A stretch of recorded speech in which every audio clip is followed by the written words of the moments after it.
용서의 의무라는 제목으로 말씀을 들을 때 큰 은혜 받는 여러분 되시기를 축복합니다. 성경의 용서는 의무인 것입니다. 용서는 내가 선택하는 것이 아니고 반드시 해야 할 의무인 것입니다. 왜냐하면 내가 용서하면 하나님이 나를 용서하시고, 이와 반대로 내가 용서하지 않으면 하나님이 나를 용서하지 않기 때문에 그렇습니다. 오늘 본문 마태복음 6장 14절에서 15절을 말씀하고 있습니다.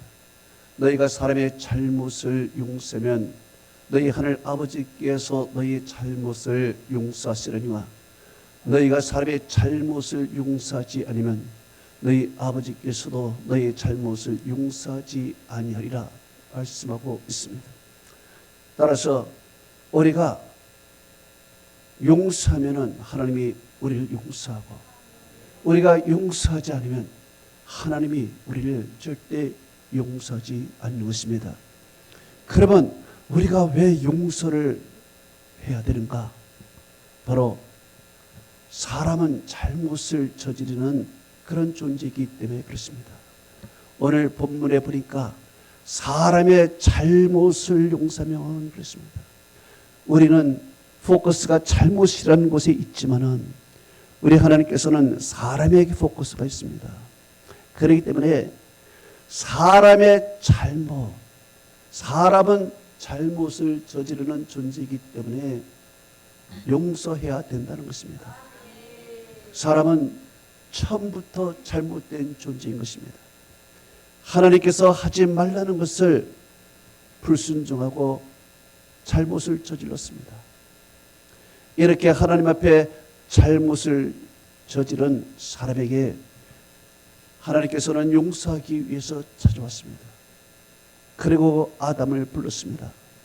아담아, 아담아, 네가 어디 있느냐 불렀습니다.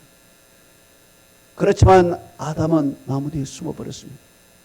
하나님이 부르심에 나와서 무릎을 꿇고 눈물을 흘리면서 회개해야 할 아담이 나무 뒤에 숨고 나오질 않은 것입니다. 어떻게 해서든지 이제 하나님과 아담이 만난 것입니다.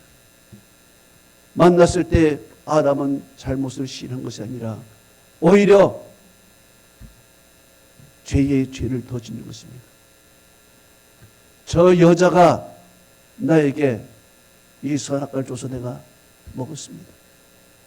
더 나아가서 하나님을 원망하는 것입니다. 하나님이 주신 저 여자 때문에 내가 이렇게 됐습니다. 이렇게 처음에 지은 죄도 큰 죄인데 그 죄를 회개하지 않냐고 오히려 두 번째, 세 번째 계속 죄를 짓는 것입니다. 여러분, 이런 사람을 우리가 용서할 수 있겠습니까? 용서할 수 없을 것입니다. 그러나 하나님은 그들을 용서하셨습니다. 그들을 위하여 하나님께서는 가죽 옷을 지어서 입혀주셨습니다. 가죽 옷을 만들기 위해서 누군가가 죽어야 되는 것입니다. 짐승이 죽어야 되는 것입니다. 아마 양이 죽었을 것입니다. 양이 대신 죽고 그 가죽으로 죄로 인한 부끄러움과 수치를 가려 주신 것입니다. 용서하신 것입니다. 그리고 사람을 책망하고 이 사람을 저주한 것이 아니라 하나님은 그 죄를 짓게 만든 마귀를 책망하고 저주했습니다. 메시아가 오면은 이 마귀는 머리통이 깨지겠다 저주한 것입니다. 그리고 사람에게 대해서는 구원의 약속을 해 주신 것입니다.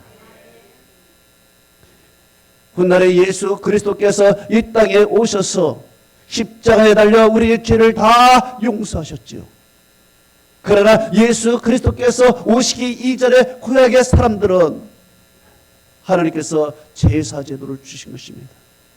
이 제사를 통해서 우리의 죄를 한시적으로 용서하시고 하나님께 나아가는 길을 열어주시고 하나님을 만나게 해주신 것입니다.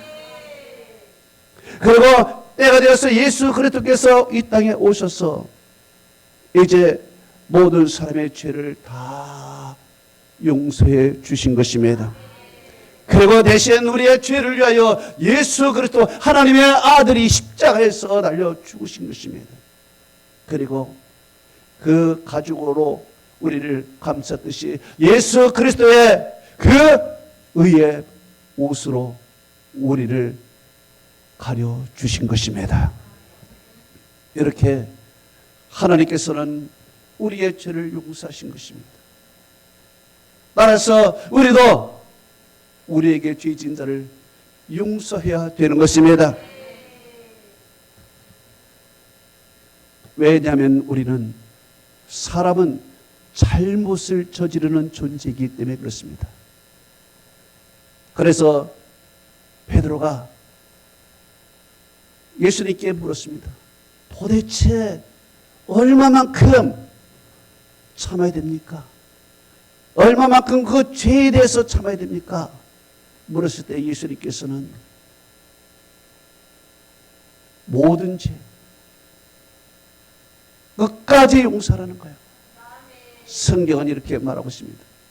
마태복음 18장 21절에서 22절에 주여 내 형제가 내게 죄를 범하면 몇 번까지 용서하리까? 7번까지 하오리까? 예수께서 이르시되 내가 네게 이르니 7번뿐 아니라 7번을 70번씩까지라도 용서하라 그랬습니다. 이것은 끝까지 용서하라는 것입니다. 끝까지. 왜냐하면 사람은 잘못을 저지르는 존재이기 때문에 그렇습니다. 그렇기 때문에 우리가 주님 앞에 서기 전에 이 땅에 있을 동안에 용서의 문제를 반드시 해결하고 주님 앞에 가야 되는 것입니다. 이 땅에서 용서의 문제가 해결되지 않으면 하늘나라 가서 주님께서 우리를 용서하지 않는 것입니다. 그렇기 때문에 우리가 생명이 있을 동안 우리가 죽기 전에 하늘나라 가서 주님 앞에 서기 전에 용서의 문제를 해결해야 되는 것입니다. 예수님께서 승천하시기 전에 제자들을 찾아갔습니다. 제자들은 예수님께 엄청난 잘못을 저지른 사람들입니다. 그렇게 사랑을 했건만 예수님을 배신했습니다. 그리고 예수님을 모른다고 저주까지 했습니다. 이 제자들의 잘못을 인간적으로는 용서할 수가 없는 것입니다. 특히 예수님께서는 베드로에게 찾아가서 베드로와 1:1 독대를 했습니다. 이 베드로는 누구입니까? 가장 믿었던 사람이었습니다. 가장 믿었던 사람에게 가장 큰 배신을 당한 것입니다.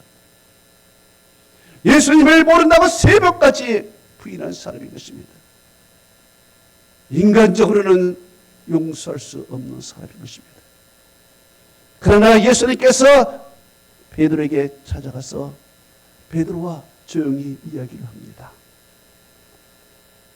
그 주제는 사랑이었습니다.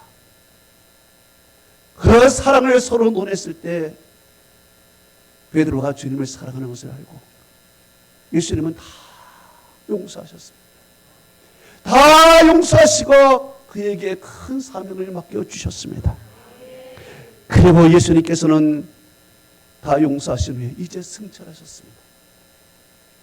예수님이 이 땅에 있을 동안에 마지막으로 행한 것은 용서였습니다. 다 용서하고 다 화목하고 그리고 마침내 주님 앞에 가서 하나님 보호자 우편에 앉으셨습니다. 용서는 타이밍이 중요한 것입니다.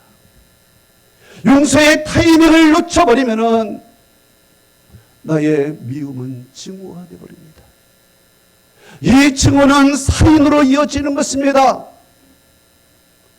그래서 남의 죄가 곧 내 죄가 되는 것이고 상대방의 죄로 인해서 내가 구원을 받지 못하는 참 불행한 일이 있는 것입니다.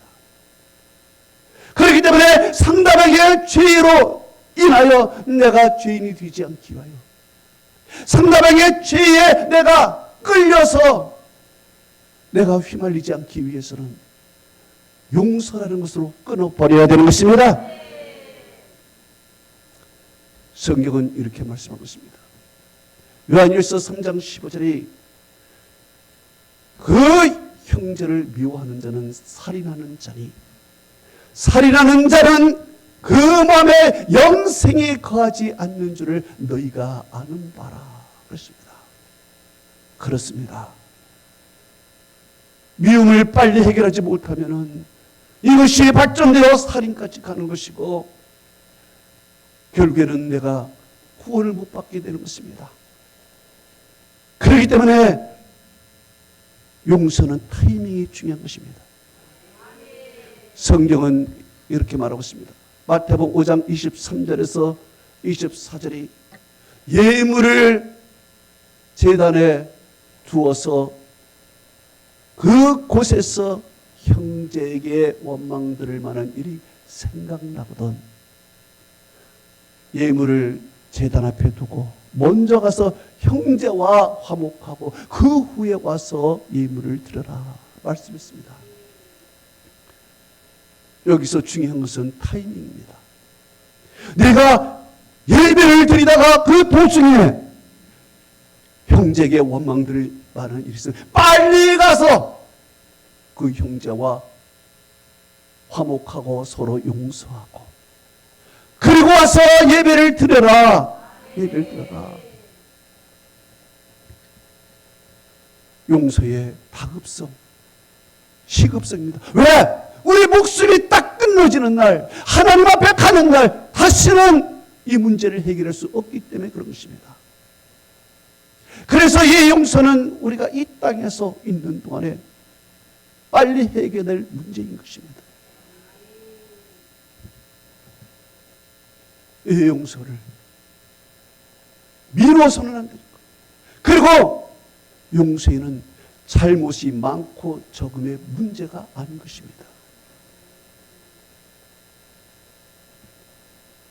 용서는 사람의 죄가 많더라도 사람은 잘못하는 존재이기 때문에 처음부터 잘못되는 존재이기 때문에 우리는 사람의 죄가 많고 적음의 문제가 아니라는 것입니다. 어떤 사람은 이런 말을 하죠. 내 눈에 흙이 들어가기 전에 내 눈에 흙이 들어갔잖아요. 또 어떤 사람은 말합니다. 내 목에 칼이 들어와도 또 어떤 사람은 말합니다. 내가 다리 몽둥이가 부러질지언정.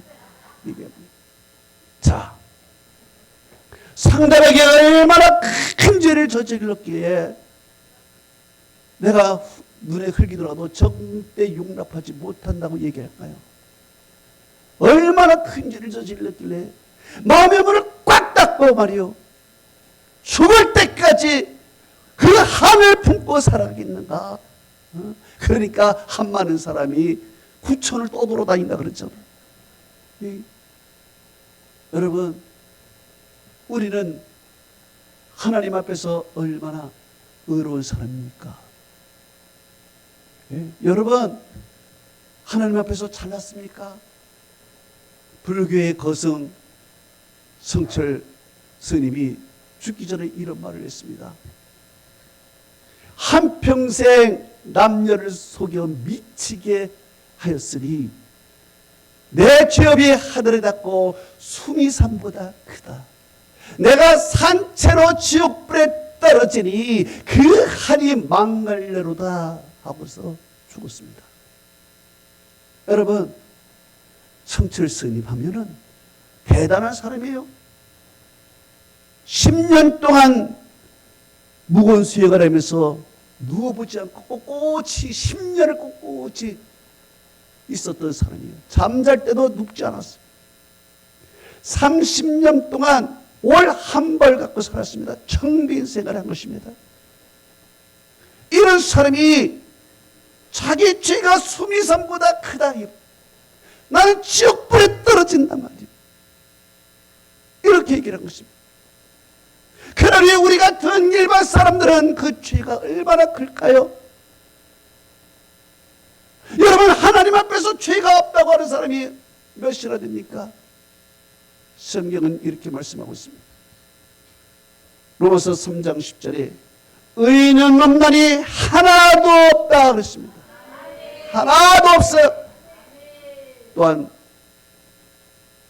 잠언서 17장 9절은 말하고 있습니다. 예레미야 17장 9절은 이렇게 말하고 있습니다. 만물보다 거짓되고 심히 부패한 것은 마음이라 그랬습니다. 이 만물 가운데 가장 부패한 것이 사람이에요. 사람. 동물보다 더 나쁜 것이 사람이라는 거예요. 이 만물의 쓰레기보다도 더 거짓되고 더 부패한 것이 사람이라는 거예요. 그 사람의 죄가 얼마나 많은지 일렬로 나열하면 그 죄악의 사슬에 안 걸릴 사람이 없어요. 로마서 1장 29절에서 31절을 말하고 있습니다. 모든 불의와 추악과 탐욕과 모든 악독이 가득한 자요, 시기, 살인, 분쟁, 사기, 악의가 가득한 자요, 수군수군하는 자요, 비방하는 자요, 하나님께서 미워하는 자요, 능욕하는 자요, 교만한 자요, 자랑하는 자요, 악을 도모하는 자요, 부모를 거역하는 자요, 배약하는 자요, 무정한 자요, 무자비한 자요, 무능한 자라만, 이런 것을 행하는 것이 사형에 해당하는 것을 하나님이 정하신 것을 알고도 이것을 자기들만 행할 뿐만 아니라 그것을 행하는 자들을 옳다 하느니라 성경은 기록하고 있습니다. 여기에 죄악을 쫙 모든 불의, 추와 탐욕, 악독, 시기, 살인, 분쟁, 사기, 악의가 가득하고 수군수군하고 비방하고 하나님께서 미워하는 짓만 하고 능욕하고 교만하고 자랑하고 악을 도모하고 부모를 거역하고 배약하고 무자비하고 무능하고 무정한 자고 우매한 자고 다 그 성경을 일렬이는 안 걸릴 사람이 어디 있는 말이에요. 죄악의 쇠사슬에 매어 죽는 것입니다. 이런 자들을 어떻게 했습니까? 주님이 용서해 주신 것입니다. 그런데 우리는 용서를 못하는 거예요. 우리는 눈에 흙이 들어가도 안 된다는 거예요. 성경은요, 어떤 주인 앞에 1만 달란트 빚진 사람이 있습니다. 1만 달란트라는 것은요, 오늘날에 3조 원에서 6조 원이, 여러분 그 돈을 셀 수가 있어요? 엄청난 빚을 진 것입니다. 이 돈을 갚을 수가 없어서 주인 앞에 무릎을 꿇고 용서를 빌었습니다. 그랬더니 주인이 그 빚을 다 탕감해 주었습니다. 다 탕감해 주었어요. 그래서 감사합니다 하고 일어나서 이제 밖에 나가서 길을 가다가 보니까 자기에게 빚진 사람을 만나게 된 것입니다. 그 빚 100달러의 돈인데, 이 돈은요 오늘날로 말하면은 600만에서 1000만 원 정도 되는 돈인 것입니다. 자, 너 내 돈 내놔. 너 내 돈 600만 원 내놔. 아유, 죄송합니다. 지금 무슨 소리야? 내놔! 멱살을 잡고 돈 내놓으라고 막 난리친 것입니다. 본인이 미안하다고 그러니까 경찰을 데려가가지고 옥에 집어넣어버린 것입니다. 이것을 주위 사람들이 보고 달려가서 주인에게 이야기했습니다. 주인이 저 탕감 맞은 사람이 자기에게 600만 원 빚진 사람에게 난리를 쳐가지고 경찰을 집어서, 뭐야? 주인이 부른 것입니다. 주인이 불러서 그에게 말했습니다. 성경은 이렇게 기록했습니다. 마태복음 18장 32절에서 35절에 악한 종아, 내가 빌기에 내가 네 빚을 전부 탕감하여 주었거늘 내가 너를 불쌍히 여긴 것이 너도 네 동료를 불쌍히 여기면 마땅하지 아니하냐 하고 빚을 다 갚도록 그를 옥졸들에게 넘기니라. 사람들이 각각 마음으로부터 형제를 용서하지 않으면 나의 하늘 아버지께서도 너에게 이같이 하리라. 성경은 말하고 있습니다. 그렇습니다. 여러분, 용서라는 것은 무엇입니까? 용서는 조건이 아닙니다. 선택이 아닙니다. 용서는 의무인 것입니다. 내가 용서하지 않으면 하늘 아버지께서 나를 용서하지 않는 거예요. 그렇기 때문에 여러분, 우리가 죄를 용서하는 것이 아니라 사람을 용서하는 것입니다. 왜냐하면 사람은 잘못을 저지르는 존재이기 때문에 그래요. 처음부터 잘못하는 존재이기 때문에 잘못을 저지르는 그 사람, 죄를 용서하는 것이 아니라 그 사람, 그 존재를 용서하는 것입니다. 용서라는 거예요. 그래서 이 사람의 죄를 용서하고 말이에요. 사람을 용서한다면요, 여러분, 거기에서 아름다운 하늘나라가 이루어질 줄 믿습니다. 그러면 용서라는 것이 구체적으로 무엇인가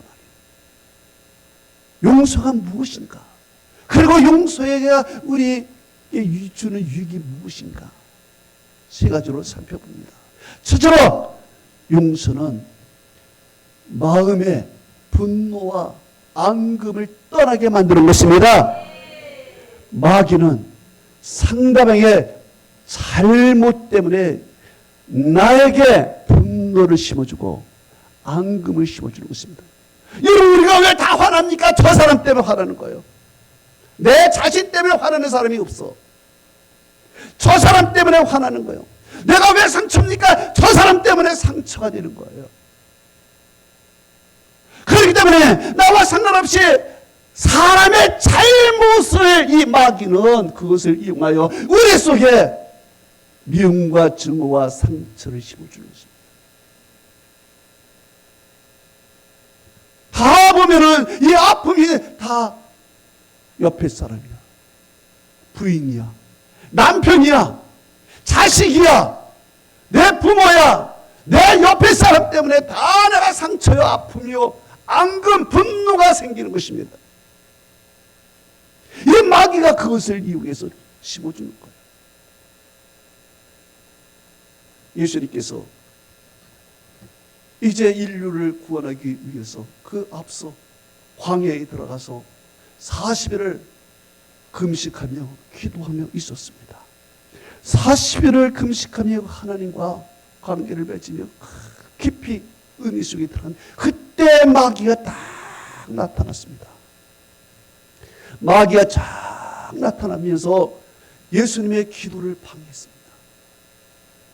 그리고 예수님의 그 인류에 대한 꿈을 저버리게 만든 것입니다. 그리고 유혹을 하는 것입니다. 야,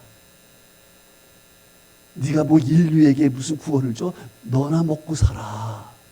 네가 지금 굶으면서 너나 먹고 살아. 돌로 떡을 만들어봐. 너나 먹고 살지 무슨 인류에게 네가 살을 나눠주고 네가 떡을 나눠주고 네가 할 거야. 너나 먹고 살아.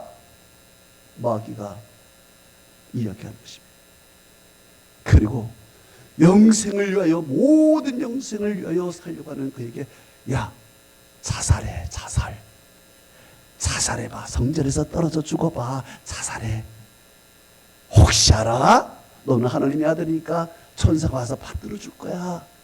혹시 안 죽으면 세계 스타가 될 것이고. 자살의 유도를 줘.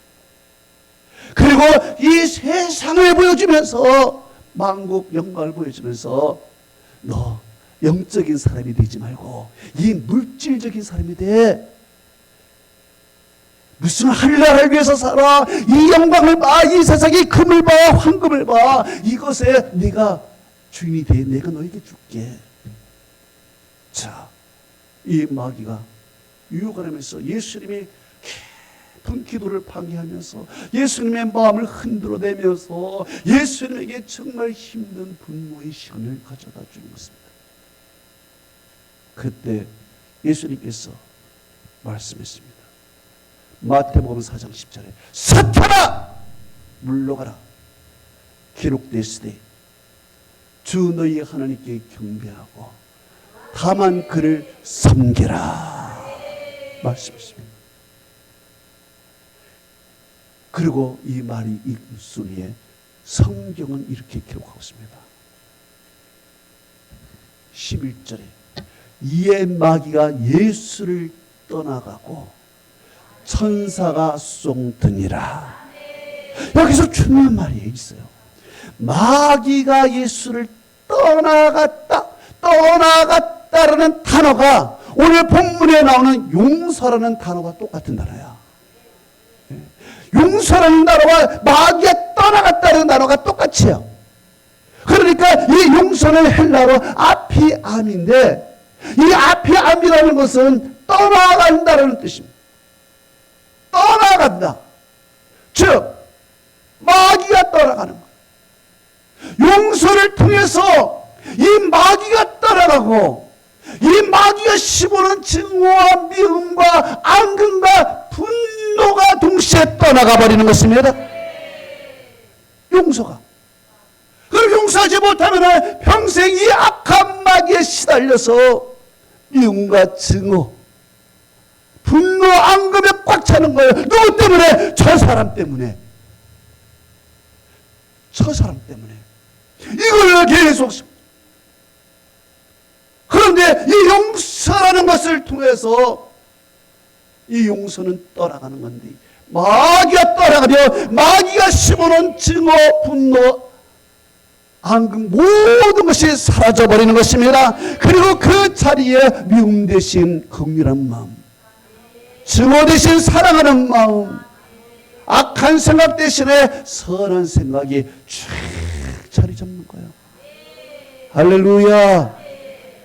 두 번째로 용서는 파괴된 관계를 회복시켜 주는 것입니다. 용서하지 못해서 인간관계가 파괴가 되어버린 것입니다. 나쁜 말로 하면 작살나버린 것입니다. 인간이 이제 다시는 보고 싶지 않은 사람이 된 것입니다.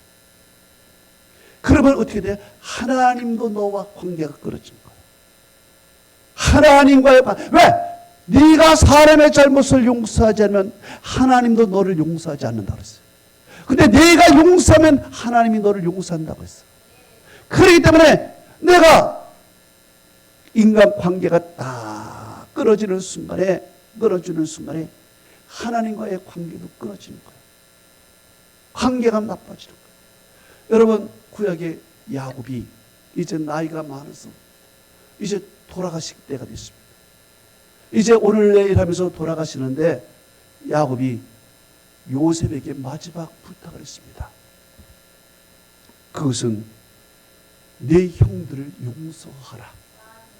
마지막 부탁을 했습니다. 왜 성경은 이렇게 말하고 있습니다. 창세기 50장 17절에 내 형들이 내게 악을 행하였을지라도 이제 바라건대 그들의 허물과 죄를 용서하라. 아버지로 봐서는 이제 마지막 용서하라. 왜? 요셉이 권력을 갖고 있는 사람입니다. 저 형들이 나를 악하게 됐습니다. 아버지가 있는 동안에 형들을 용서한 것 같지만 아버지가 떠난 후에 이제 복수의 칼을 혹시 들 수가 있는 것이죠. 혹시 가족들이 다 파괴가 되고 이럴까봐 아버지로서는 걱정이 되는 것입니다. 그래서 죽기 전에 요셉에게 부탁합니다. 내 형들이 내게 악을 행했을지라도 이제 바라건대 너는 그들의 허물과 죄를 용서하라 하고 아버지가 눈을 감았습니다. 이제 이 아버지의 마지막 말을 귀담아 들은 요셉은 형들을 불러서 이렇게 얘기했습니다. 창세기 50장 21절에 형들이여 두려워하지 마소서. 내가 당신들과 당신들의 자녀들을 내가 책임지고 기르겠습니다. 얘기했습니다. 정말 진심으로 용서했어. 용서할 뿐만 아니라 당신들의 자녀를 내가 책임지고 기르겠단 말이에요. 사랑의 실천을 했어. 이렇게 여러분 용서하고 사랑의 실천을 했더니 훗날에 그 후손이 요셉을 어떻게 했습니까? 창세기 출애굽기 13장 18절에서 19절은 이렇게 기록하고 있습니다. 이스라엘 자손들이 애굽 땅에서 대열을 지어 나올 때에 모세가 요셉의 유고를 가졌으니 이런 요셉이 그 이스라엘 자손들에게 맹세시켜 이르되 하나님이 반드시 찾아오시리니 너희는 내 유고를 여기서 가지고 나가라 부탁을 했습니다. 여러분, 그 훗날에 자기가 용서한 형들의 후손이 그 후손이 요셉의 유고를 받들어서 가나안 땅까지 가서 아주 청정히 거기서 묻었습니다. 정말 그 용서를 했기 때문에 그 후손이 요셉을 정말 존경하고 받던 거예요. 여러분, 그리고 요셉이 용서를 했기에 이스라엘 자손 후손 중에서 모세, 다윗이 정말 훌륭한 인물들이 거기 나오는 거야. 만약에 요셉이 용서하지 않았더라면 이스라엘 역사는 어떻게 되었을까? 그런데 그 용서의 결과가 이스라엘을 번영케 하고 구원받게 하고 아주 모세와 같은 선지자와 같은 다윗과 같은 훌륭한 인물들이 그 후손에서 용서를 받은 유다 자손에서 용서를 받은 네 자손에서 그런 훌륭한 인물들이 나왔다는 거예요.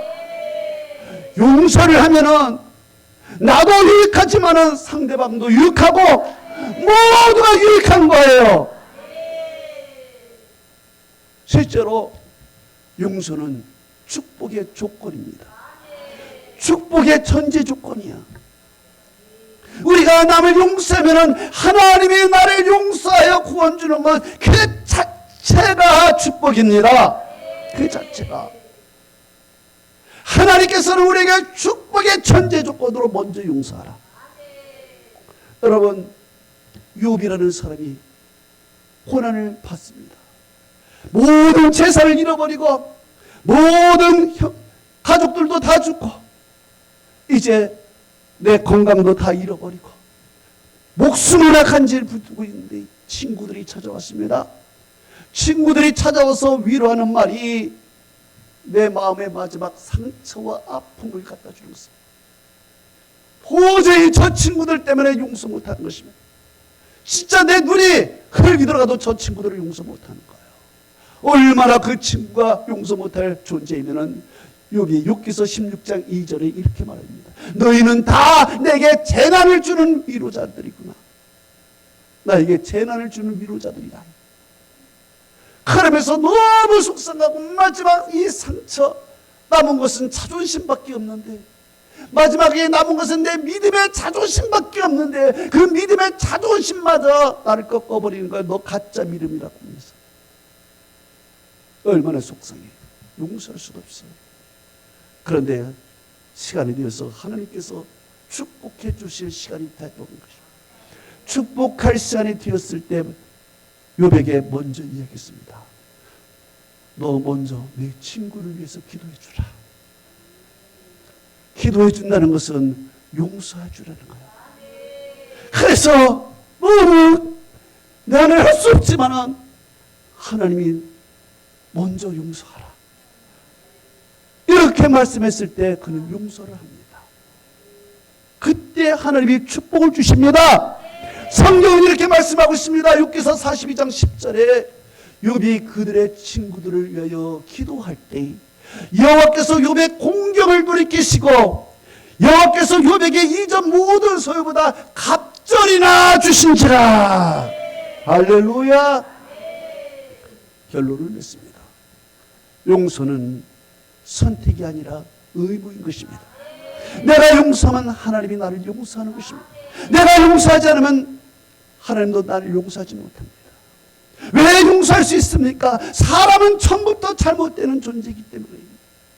사람은 잘하는 게 하나도 없어요. 다 잘못하는 거예요. 그렇기 때문에 죄를 용서하는 것이 아니라 사람을 용서하는 거예요. 그 존재를 용서하는 거예요. 우리 주님께서 아담을 구원을 주고 그 죄를 짓게 만든 마귀를 내쳤듯이 그 죄는 밉지만은 사람은 용서하고 사랑하는 거예요. 사람 존재 자체가 아름다운 것입니다. 사람 존재 자체를 용서하는 것이고 사람 존재 자체를 사랑하는 거예요. 여기에 변화가 일어나는 것입니다. 용서하면요, 용서한 자의 마음에 분노와 앙금이 떠나가는 거예요. 할렐루야. 마귀가 심어놓은 악한 것들이 떠나가는 거예요. 그리고 용서하면 관계가 회복되는 거예요. 너와 나의 관계가 회복될 뿐만 아니라 하나님과 우리의 관계가 회복이 되는 거예요. 용서를 하면 하나님이 복을 주셔요. 축복의 전제 조건이에요. 그래서 하나님께서는 먼저 용서하라.